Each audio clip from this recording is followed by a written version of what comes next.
এখানে আছে এটা হচ্ছে ফিউজ, তারপরে এটা হচ্ছে ইন্ডাক্টর, এটাও হচ্ছে ইন্ডাক্টর, এটা হচ্ছে ক্যাপাসিটর। এই দুটাও ক্যাপাসিটর, এই দুটার সিরামিক ক্যাপাসিটর। আচ্ছা।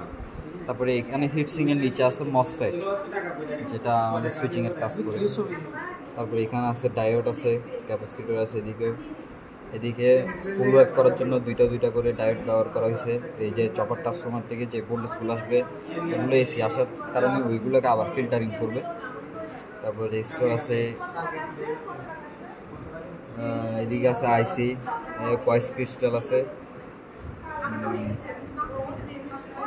এগুলাই। আর এগুলোর নাম তো জানি না। এগুলো হচ্ছে মেল পোর্ট, আর আমরা এই যেগুলো কানেক্ট করবো এগুলো হচ্ছে ফিমেল পোর্ট। হয় এই ফিমেল পোর্ট, এটা ফিমেল পোর্ট, এটাতে ঢুকবে যে